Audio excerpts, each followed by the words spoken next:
Welcome to the 20th SPL meeting hosted by the OECD Spatial Productivity Lab at the OECD Trento Centre for Local Development. My name is Wessel Meulen and I'm an economist working here at the OECD. Today we'll be talking about skills across jobs addressing local labor shortages. Employers across cities and regions throughout the OECD are experiencing severe difficulties in hiring workers with the necessary skills. This webinar will look at the latest evidence, discuss how labor and skill shortages can affect firm productivity, and we'll also consider how skills-based approach can improve the matching of workers more flexibly across jobs as compared to, say, other educational background or work experience, perhaps a more conventional way of matching people to their occupations and jobs.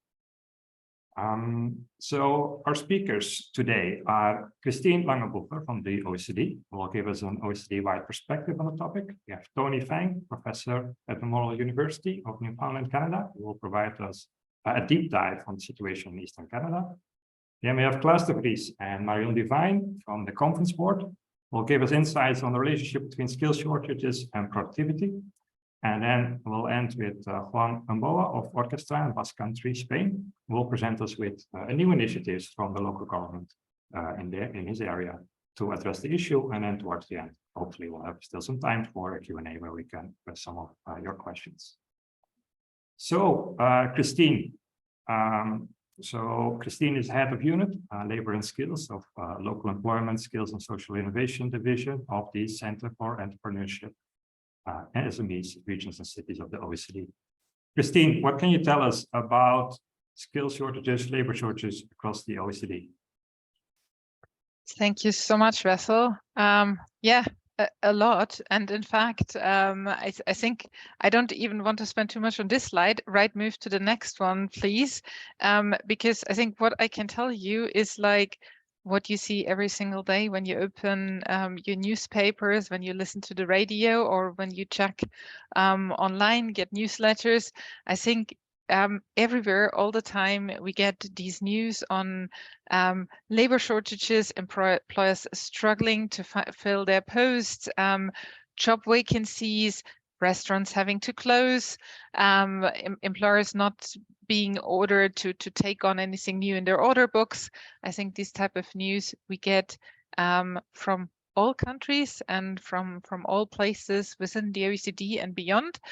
There's some places that are hit stronger than others, and there's also sectors that are more impacted than others. And this is something that I and my team are currently looking more into.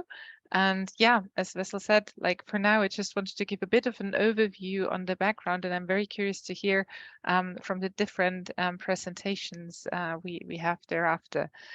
So if we move to the first slide, just some overview for the OECD as a whole. I mean, it's no secret that obviously the employment rate is at a record low in the OECD, and in some countries it's indeed at the very lowest level ever measured, which is, I think, good news, because we still remember this peak from 2 years ago, when we had the COVID-19 induced peak, and it's somehow like really still good news that labor markets recovered from that shock. And also labor force participation is continuing on this trend that we already observed before the COVID-19 pandemic. So there's this clear upward trend. There was this little blip during the COVID-19 crisis, and now it's going further up and up. Obviously, as always, there is some difference amongst countries, amongst regions, but we're on an upward trend, and therefore it's sometimes a bit the question on how we should actually move forward. What we now did is actually trying to disentangle a bit these headline news figures and taking a bit of a closer look on what we observe here with unemployment, labor force participation, and looking a bit like, well, where are these gaps in labor or in skills? And a first part of this analysis you can see on the next slide, which is more focusing on Europe, where we look on the one hand at the vacancies which are out there. And if you take a deeper look by sector, we already see that there are some sectors that struggle much more than others. On the top are sectors with administrative and support services, construction, information, communication, hospitality, scientific and social, technical professions, and then other sectors, in fact, across the board struggle a bit less.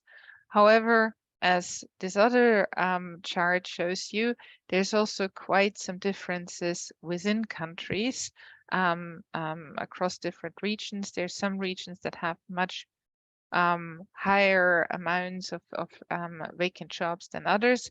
And here we just put a few within country differences, for example, for Hungary and for Belgium here.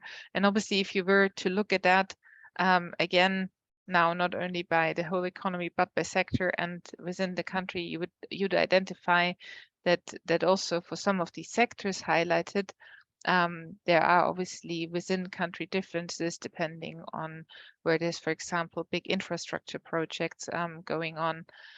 So it's clear there is a big difference across sectors, across regions, but I think it still doesn't quite tell us how employers should react. And actually what we observe is, like, when we always read these news lines and talk about labor or skill shortages, we're actually mixing a lot of things together. And this is kind of very important in terms of policy responses, that we're talking about the problem that each sector, each employer might be facing. And this is what we try to do in the next slide, like to disentangle a bit the different causes of what these labor or skill shortages are. Because I think we really need to pin that down for the sectors, for the regions that we're talking about, in order to have the right policy responses. So the first one would be a labor shortage, where there is like a real number of people missing in the sector. And this is happening in a lot of sectors where people are starting to leave the workforce, whereas obviously I think something we've been banging on at the OECD for like a very long time, to keep people longer in the workforce. There's obviously also, I think, going back to this idea of like the chart that I showed earlier on the labor force participation, which has a clear upward trend, but it's clear that in many places, not the full potential of the labor force is being used. So there's still a case of bringing more people into the labor force. Obviously, in many countries, especially those that face demographic change, there's also a case of migration, both within the country, but also from the outside. Increasing productivity, possibly through automation. That is certainly the case in a number of sectors. For example, when I said before, like shortages in administrative and support services, I think this is an area where a lot of countries look into increasing productivity through automation. And obviously also a question about, remote work. Nowadays, people maybe don't need to sit anymore to where their productivity contributes to.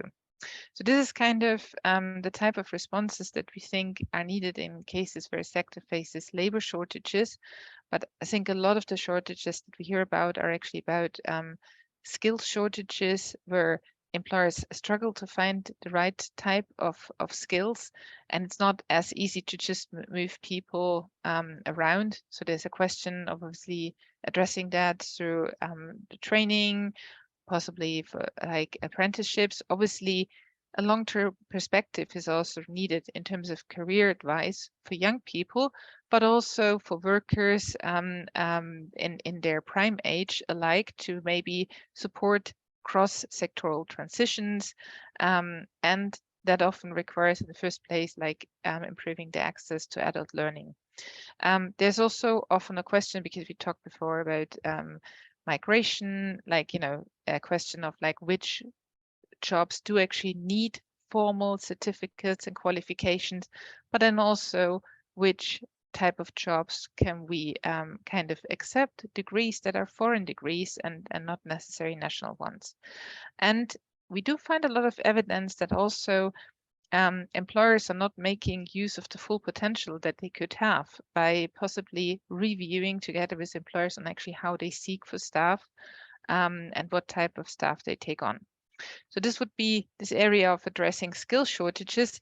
And then there is a last category, which we labeled as the insufficient attractiveness of a sector. I think there are these sectors, and they've been around forever, that are just not attractive. And with a declining pool of workers and skills, they will be the first to actually realize that they can just not attract people to the jobs that are vacant because of a missing or low coverage of social protection, unstable contracts, then obviously very boring type of work with a lot of monotony, and obviously maybe wages that actually did not rise in line with productivity. And here also the question is, like, if you want to attract workers to these sectors, you will have to change the working conditions on a number of different angles, or you have to find a different way of replacing the needs through automation. So I think this is just what I wanted from our side to give, as a bit of a structure for the discussion that now follows on like what our ways of thinking are, in order to give a bit of a feedback, and maybe we can later also label a couple of the country examples along these lines of labor, skill shortages, and the attractiveness. Thank you, Basil. Thank you, Christine. Very interesting and very comprehensive. I really like this, all these different solutions that are already out there that people can tap into, perhaps for different places, different sectors, different solutions, but there's plenty of opportunities there already. I really also picked up on this thing that you said, well, we have seen differences between countries, and we see differences across sectors within countries or within places. And some of the solutions like migration automation might actually be a solution that is available to some of these places. So I think that really nicely bridges to our next presentation of Professor Tony Fang from Memorial University. So he's professor, and Stefan Jaroslavsky, chair in economic and cultural transformation at Memorial University of Newfoundland, Canada. So Tony, you did a couple of studies on labor and skill shortages in Eastern Canada, Atlantic Canada. So maybe you can explain us a bit, what is Atlantic Canada for those who might not be familiar with that term, and what did you find in those studies? Yeah, thank you, Vasa, first of all, for organizing the event and inviting me to the meetings here. Okay, yeah, so and also I like the context laid out by Kristen, about labor skill shortages across OECD countries. Obviously, Canada is no exception. And so basically, I think one of the unique challenges here is that is lack of data and information, at employer level, and about the extent labor skill shortages, the different sectors, occupations, and also the employer responses to such problems. Okay, so as a result, we conducted 3 studies and actually published some reports. Please feel free to go over, because we only have 10 minutes to spare. So, and okay, next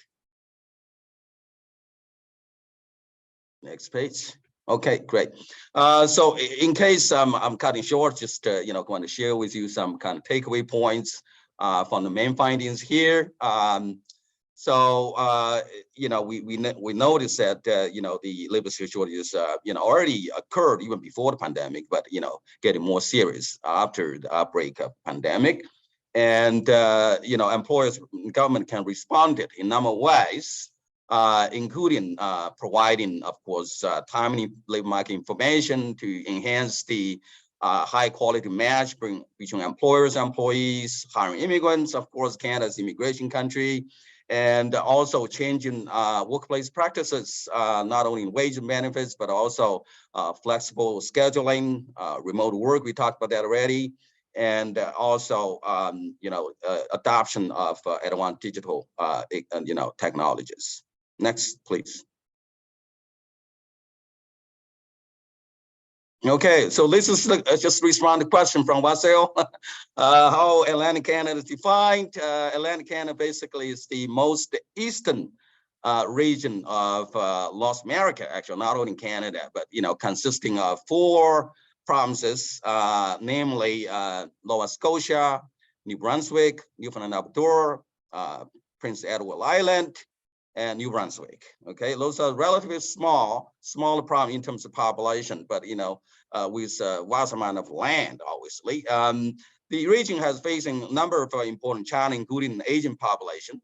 And as you can see that we are much older than Canada as a whole, and 47 to 44 was Canadian average 41 years old, and also decline fertility and lower immigration rate. We have lowest immigration rate in the country, and also lower retention rate. We lose about half of the immigrants we track within 5 years arrival. So this is also a big challenge.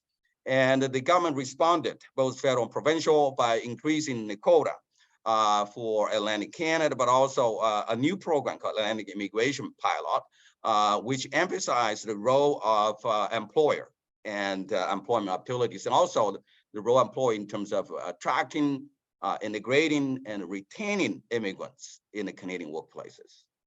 Next, please. Okay, so this is going down to exactly points based on our survey, which is stratified by industry, region, and organizational size across the region, and also in Newfoundland and Labrador. This is the first part of the study, which is longitudinal study of Newfoundland and Labrador. As we can see that, certainly the percentage of employee responding hiring difficulties increased dramatically after the pandemic, by about 19%, from 43% in 2019 to 62% in 2021. Next, please.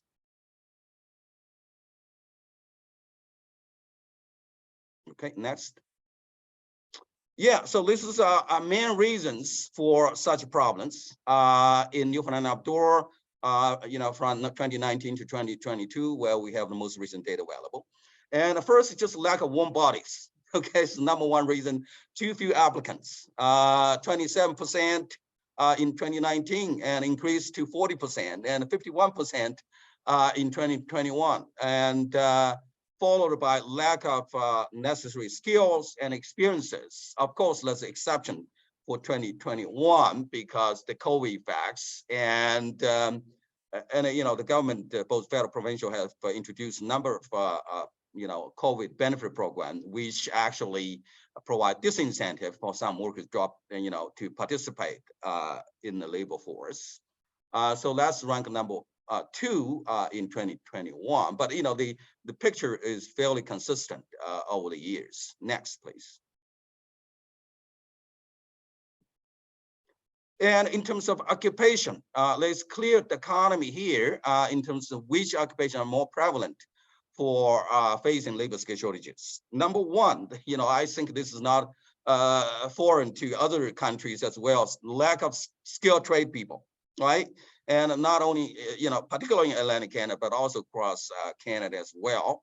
And that percentage employer responded in that occupation, 58% in 2019, and 2021 is 65%. So, and the next one in line is actually production workers, okay? Mostly without particular trade certification, skilled trade certification. Next.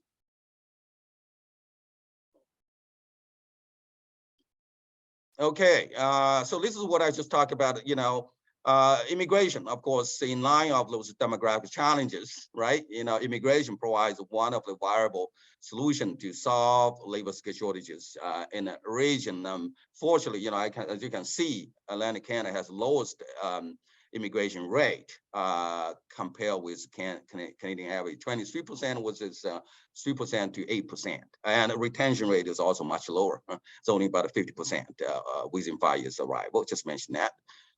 Next, please. Okay, so this is a, in terms of hiring activities, and surprisingly, actually, employers across Atlantic Canada are quite positive about hiring immigrants. 88% of them had a positive experience in hiring immigrants, temporary foreign workers, and international students, mostly because strong work ethic, hardworking, okay? The second is strong qualifications, and third is reliability. Okay, and of course, there's no surprise, and this is especially the case. The percentage of employers reporting higher immigrants is higher for those who experience labor skill shortage, as you can see. In 2021, for example, 60% for those without such problems, hiring difficulties, 75% for those do experience labor skill shortages. Next, please. And employers responded, right? And in terms of how to attract and integrate and retain skilled immigrants in a region. And as you can see that by changing workplace practices to accommodate particular needs of immigrants has increased from 2019, 2021, although it's fairly still small in percentage, but they are trying. And in terms of helping the immigrant and workers to gain a permanent resident status, immigrant status, that also has increased from 13% 2019 to 20% 2021. They're trying to help. Next, please. Okay, there we go. And in terms of employee responses, by changing workplace practices, here, some of them are not, unusual. For example, increased wage and benefits, increase in overtime, and flexible scheduling, so on. But also in terms of changing workplace practices, for example, increased teamwork and flexible job design, and rely more on employee referrals, especially for small, medium-sized enterprise. This is pretty common. And also even hiring the unqualified personnel, okay, if they couldn't find 64%, you can see that at a lower wage or at the same wage, slightly lower percentage, or provided training and mentoring, right, in the case of lack of experience and skills. Next, please.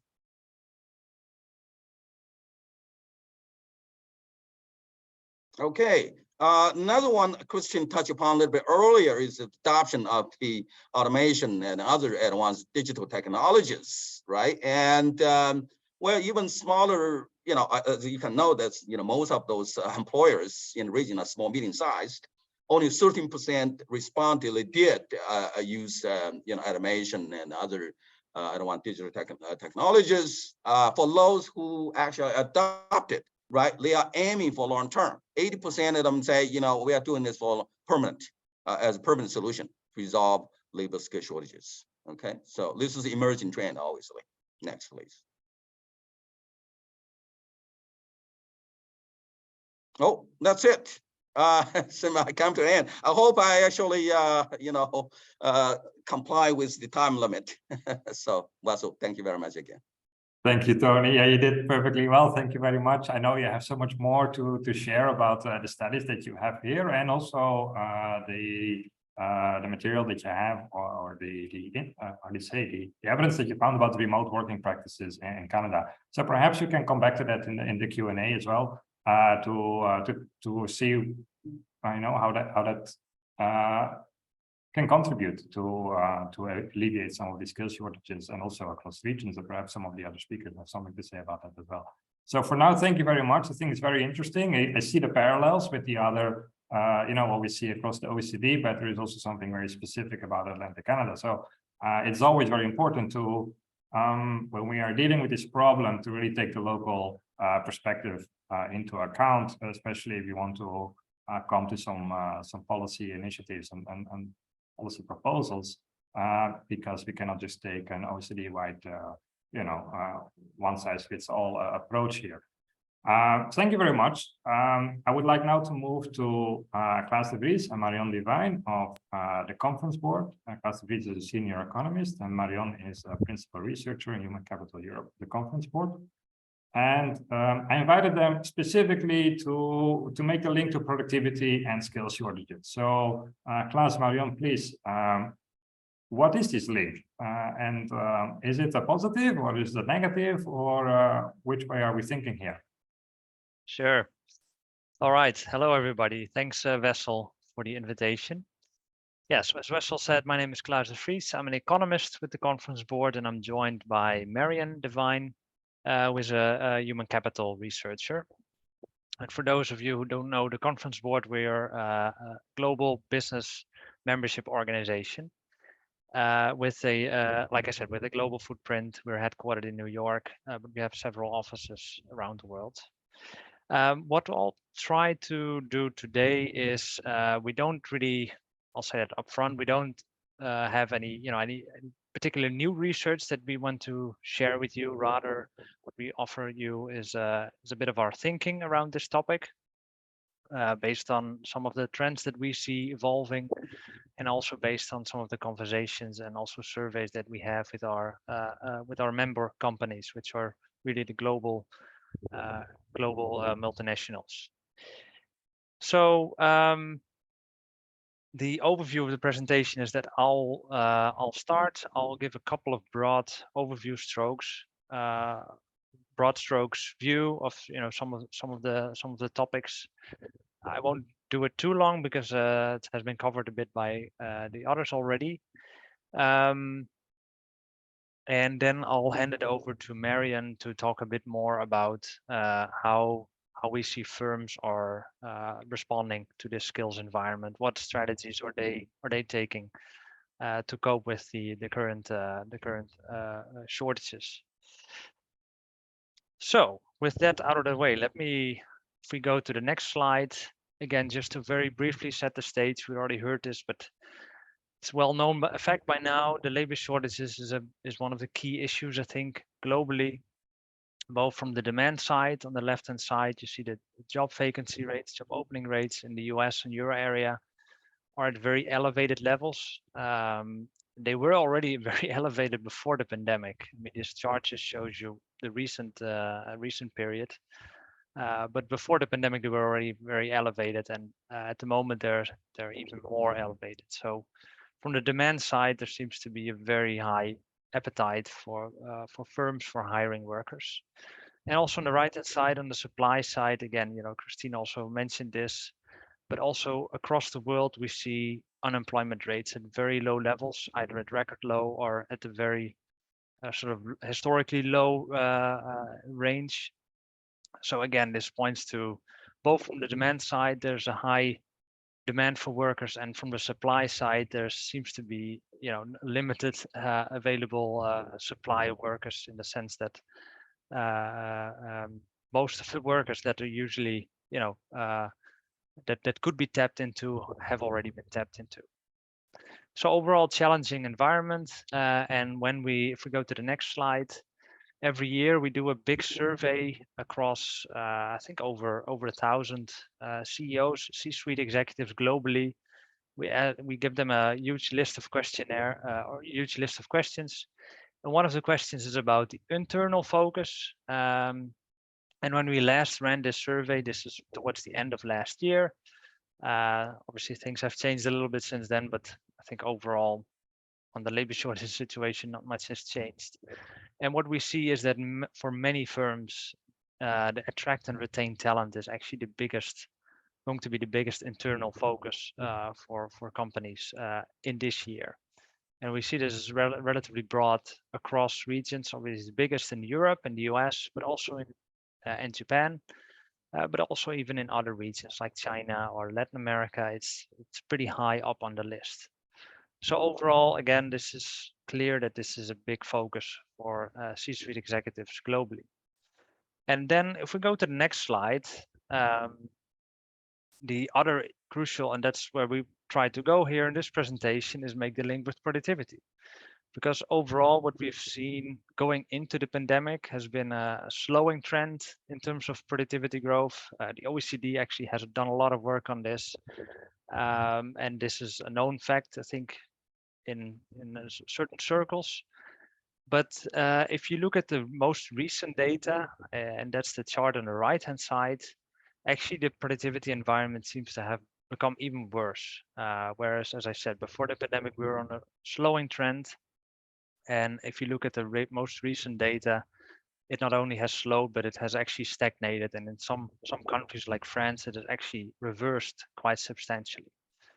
So both issues, labor shortage is high and productivity is a key problem. Now, if we go to the next slide, now I don't want to say that this productivity decline is purely because of the labor shortages. I think there's something that has many facets. It has many causes, and I think also in the last 2-3 years, we've all had these big shocks to the economy that adversely impacted, well, the labor shortages, but also most certainly productivity.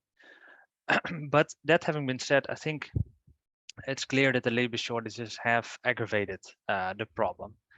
And when you look at the literature in terms of making this link between skills or labor shortages and how that impacts growth or productivity, typically what you'll find is that that there's a negative relationship. So what the literature points out, for example, is that there's a loss of production because of jobs that are simply not being filled.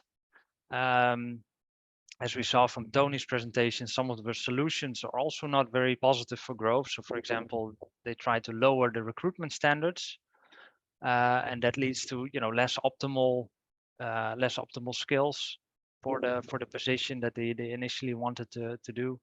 And then thirdly, also sometimes what happens is the positions are filled with less skilled workers or workers with not the necessary skills because it's so difficult to get the workers.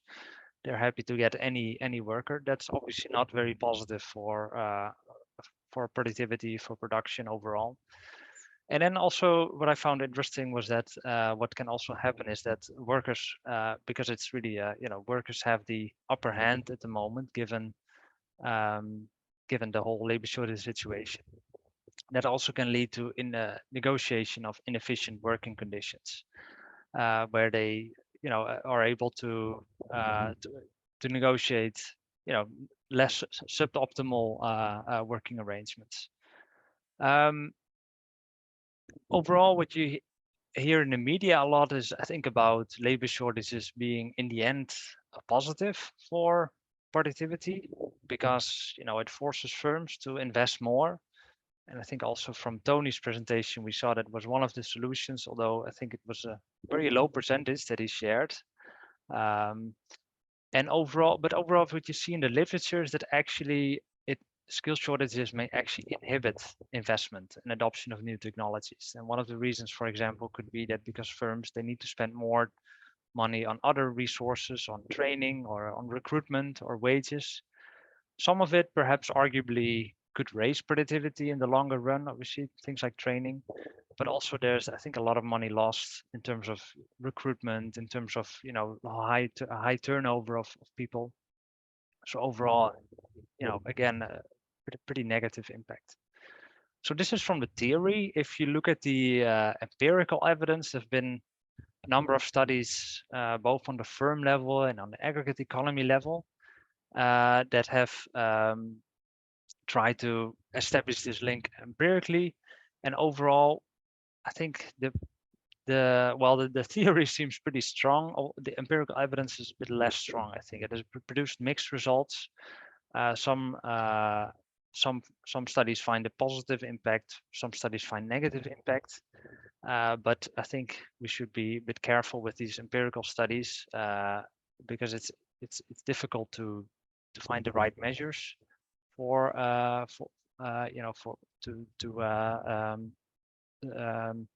to calculate this impact. And I think also overall you have cyclical elements that complicate the picture. For example, you typically have more labor shortages during economic expansion, And that's also typically a time when you have faster productivity growth. Now, obviously, that's not really the case in the last 2 years. So I'm curious to see what studies will come out focusing on the last 2 years. But at least before that period, it was a bit of a mixed result.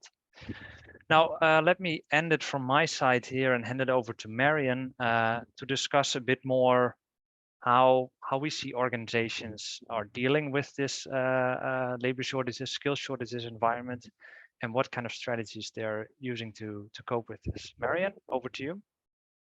Thank you, Klaas. So the perspective that I'm going to share now is really from the human capital strategic perspective.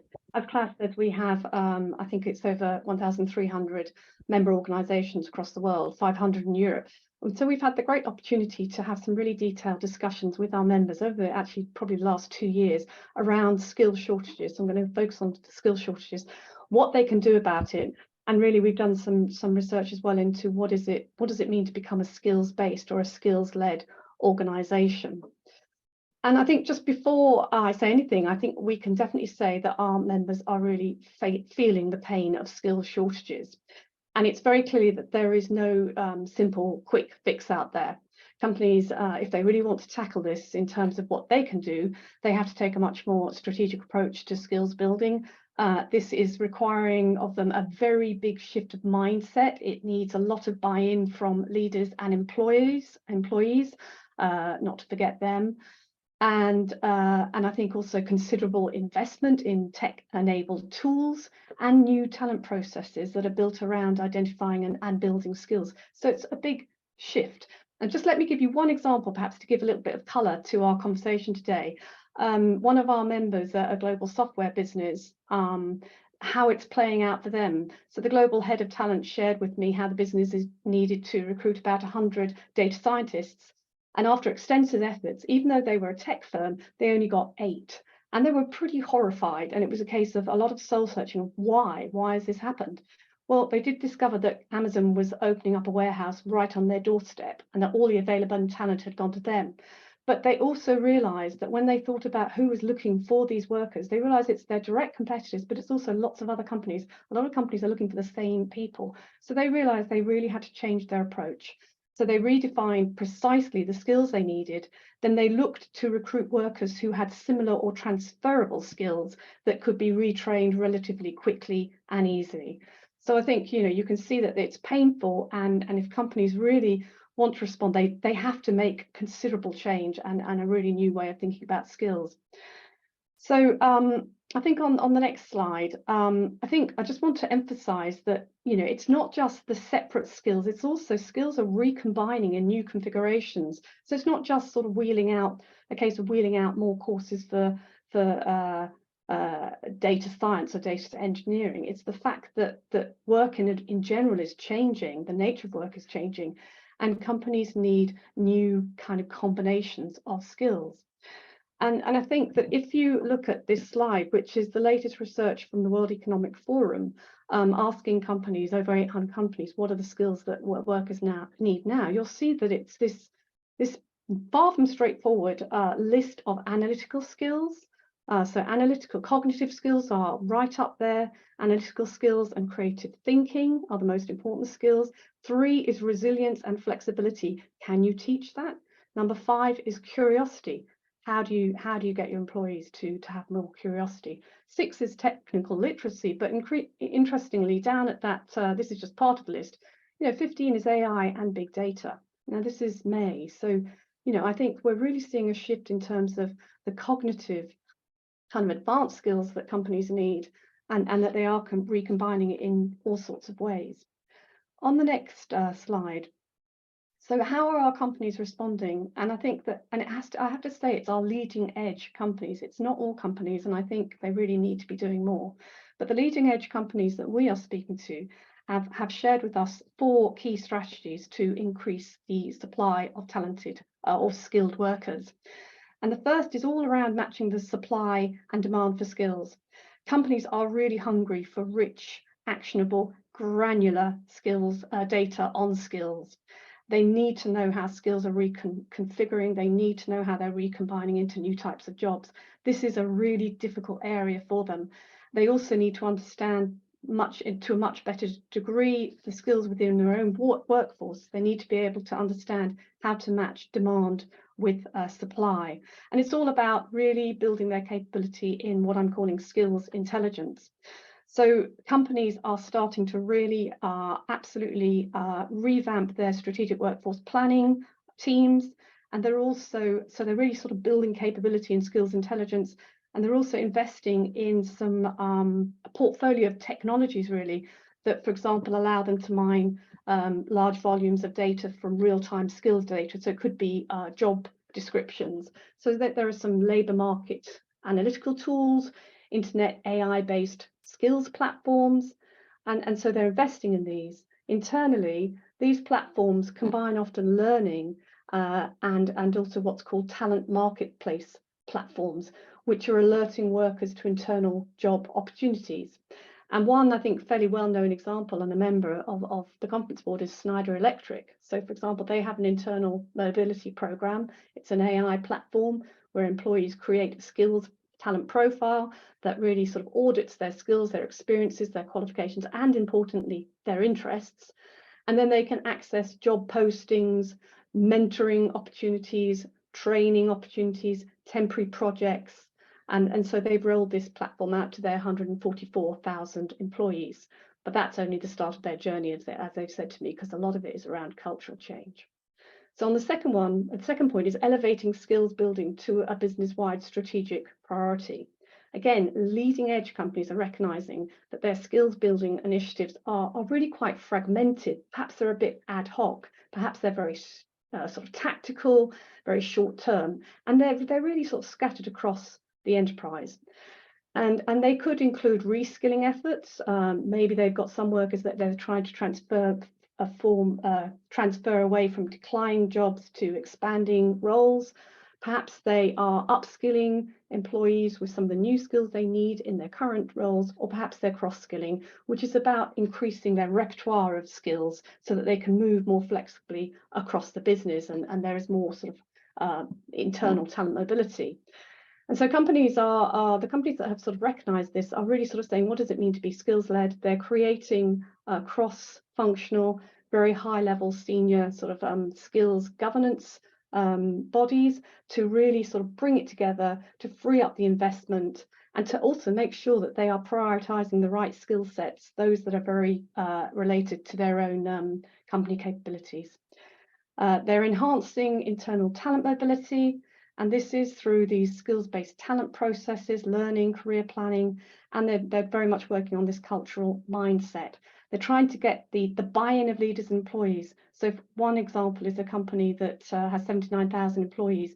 So they worked on their really critical future-focused skills, capabilities. Then they sort of built momentum by going to leaders, providing them with very detailed skills intelligence about the critical or declining skills in their part of the business. They had a talent summit with other business leaders about how to share talent and develop talent across the business. And then they also provided employees with information about how their roles might evolve and how they might want to join a talent summit where they could find out about learning and career development opportunities. So that's another example. And then finally, there's a real importance of joining industry, sector, international collaborations. The World Economic Forum are doing great things. OECD are doing great things. It's for sure, it's a challenge that has to be tackled multiple ways. Companies can't do it on their own. They have to work in partnership. And so that was why yesterday we had Manuela Galang, the Director General for Employment and Social Inclusion from the European Commission, coming to talk to our members. So it's really about understanding there are some really interesting skills initiatives out there and getting companies to stop thinking silo and actually join these collaborations. So I think that's the message very much that we are saying to our companies. So there are some great examples of companies being skills-based, doing some very interesting things, but there are too few of them. So that's the point I will leave with you, and back to you, Vessel. Thank you very much, Marianne. Very interesting stuff.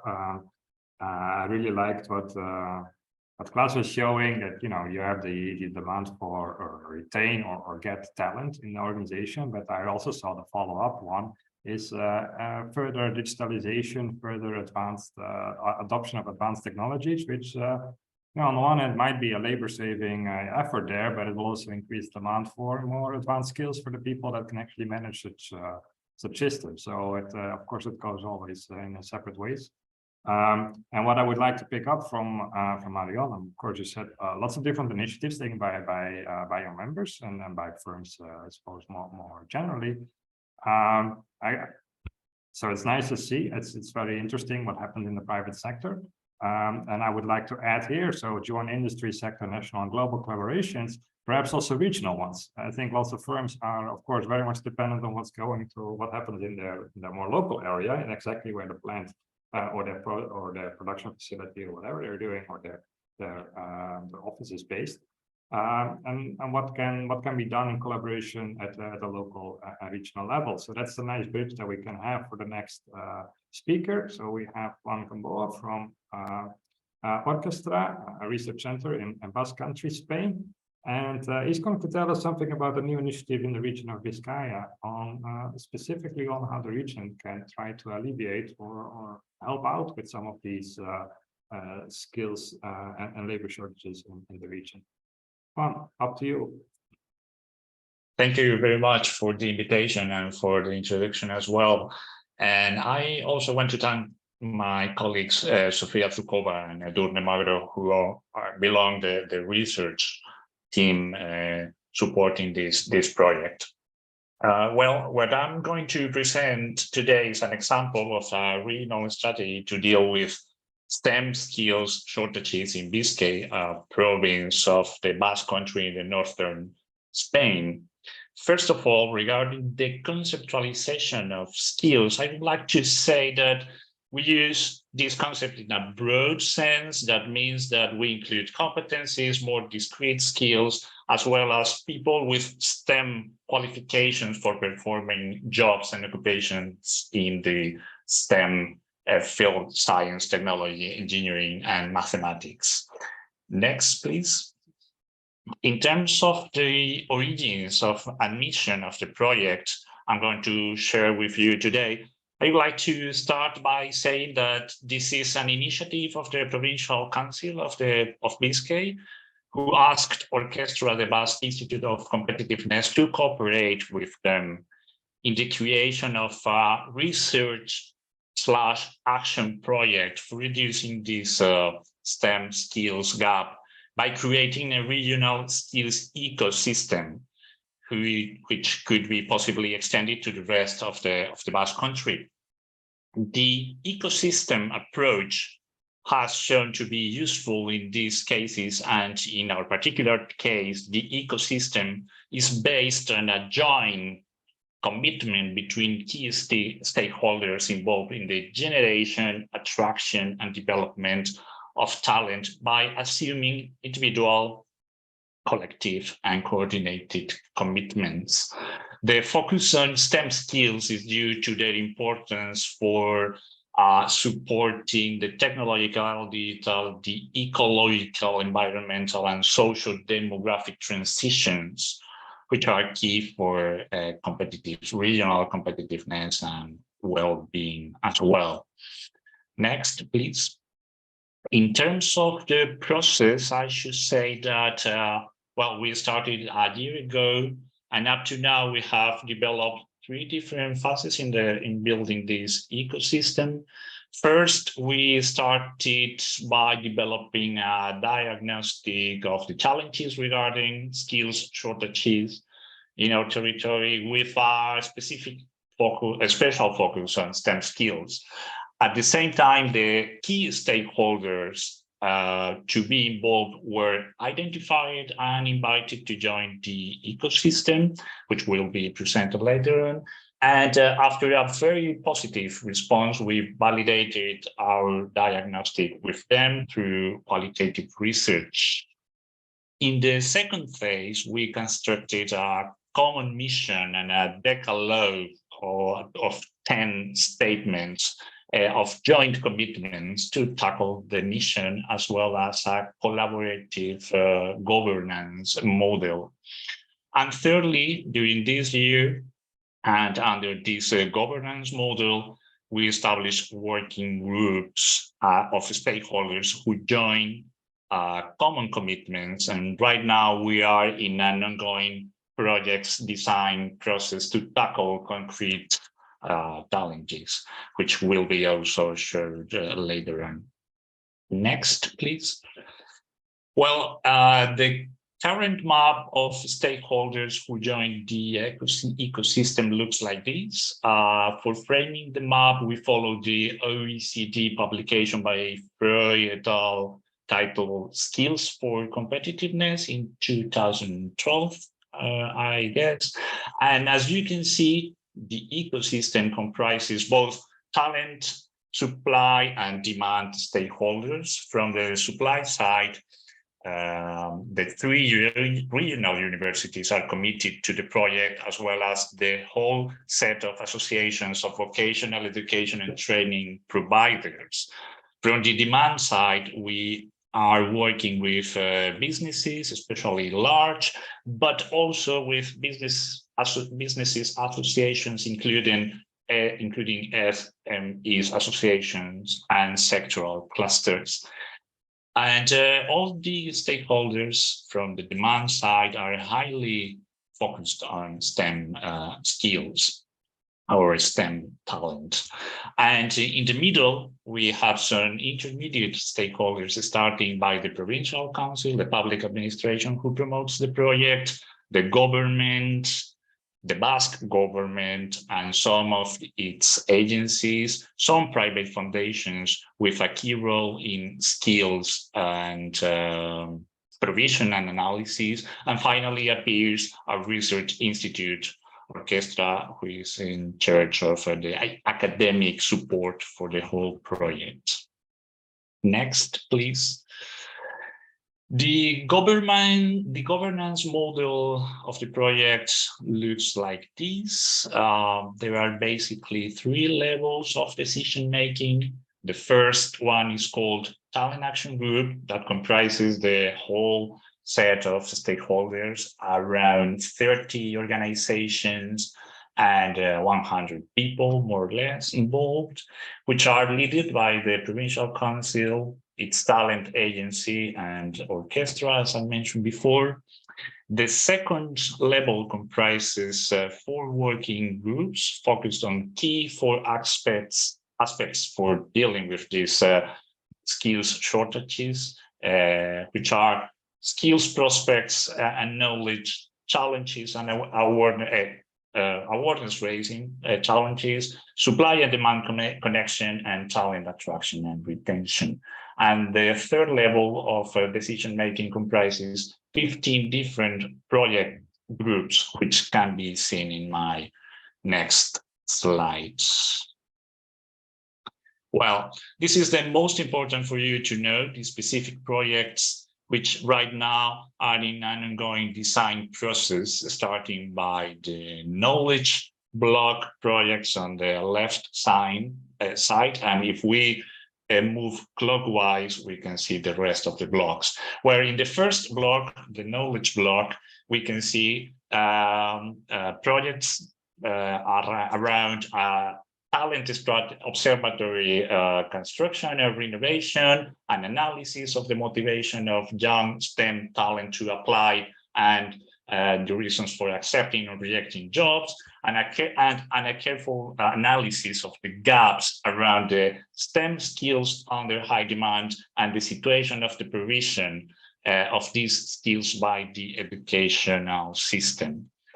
And moving to the next block from left to right, and in order to raise the awareness of the current and future challenges, some of the stakeholders are working on projects for the promotion of STEM vocations, which is very important, and for the awareness raising at the societal and the small and medium businesses level. If we continue to move clockwise, we find a block of projects for a better supply and demand connection, where some projects are focused on developing new and innovative STEM trainings closer to the needs, the development of strategies to link the new STEM talent to the local vacancies, and the creation of a digital skills hub. in the middle of the connection and attraction and retention factors, we are designing projects for developing employer branding capacities, especially among SMEs, and also place branding strategies and strategies for attracting international students, which must be supported by the last block of projects focused on the creation of a talent house, of an international office, to provide support for the arrival of the talent coming from abroad, as well as the creation of a talent arrival guides. And that's it. I only want to add that all these projects will be mainly funded by the public administration, the provincial government, which is promoting the projects. Thank you very much. Thank you, Juan. Very impressive, overarching project that puts in so many different dimensions on skills and labor shortages in the region. It's really impressive. I think it seems to, how do you say it, mirror a lot of the initiatives that Marion was talking about before, that maybe large companies can do in-house. And here you see a region trying to take over some of these initiatives for smaller firms that might not have the capacity to do that in-house, but then can still service the local economy. So that's a very interesting dynamic that goes on here. It also reminds me of a project that we did in the OECD last year, and it's still ongoing, but a report that we wrote for the city of Amsterdam that was also really into creating a skills-based is it a hub for a portal for employment to match people with certain skills to occupations that I might not have thought of before. So really going into the skills matching, very similar to what you're saying here. So you need this ontology of the skills, right? You have the skills language, be able to match that to what people have and what the vacancies are demanding. So it really requires a new language, also a new way of thinking, both for people that are looking for work or that might be considering changing jobs, but also definitely for the employees, for the employers, excuse me, to think about what they're actually looking for rather than just looking for, say, an occupational title or someone with a specific degree. So we still have some time for a question or two. I think I would like to just maybe raise one issue. It's something that Tony brought up before, and maybe also at class that Lies was saying before. He was mentioning the suboptimal working conditions. And I was just wondering whether this was a euphemism for remote working, which tends to be still a little bit of a debate within some companies, whether this is actually a productivity increasing thing or it might be a solution to get the labor shortages. So first, maybe Tony, very briefly, we only have a minute or so. So what did you find about remote working? And then Klaus, or maybe someone else can say whether this was actually, whether this is a productivity enhancing thing that actually can solve the issue. Yeah, sure. This is, of course, based on our preliminary analysis of survey data. What we see is a big jump in remote working practices during the pandemic, but kind of falling a little bit back to normal after the pandemic. But still, some employers have tried kind of a little bit of halfway through, kind of you don't have all employees have that option, but maybe 50% or something like that. And in terms of the remote work implication on filling labor skill shortages, we did see some moderate effects of positive attraction retention effects of talents, right, for those adopted remote work practices, especially for those who actually adopted it permanently. Right, let's build an issue about commitment, and the potential effects on the attraction retention of employees. In terms of the organizational performance, kind of interesting. There's not much evidence on increased productivity. That's kind of, you can say go both ways, right? A little bit distraction by working from home, right? Kids around, but let's also say, you have more flexibility, right? More kind of innovative ideas, by collaborating with many other colleagues online, something like that. So, but interestingly, we see that at least in the short term, remote work practice increased operational cost. Okay, and also increase, let me just take a quick look at my slides here. Also increased management complexity. No surprising, I guess, right? Yeah. But in terms of the innovation, that's big plus, right? The innovation has increased for those adopted remote work practice, especially those adopted permanently. Right? So you can imagine that those employees, right? Usually in the STEM fields, we talked about earlier one, right? The science, technical, scientific occupations, right? They are more conducive for remote work practices, right? Those companies actually encourage innovation. Thanks, thank you, Tony. Klaas, any word on this? Please keep it brief. We'd like to wrap it up as well. I'll keep it very brief, and maybe Marion wants to just combine, add a little bit.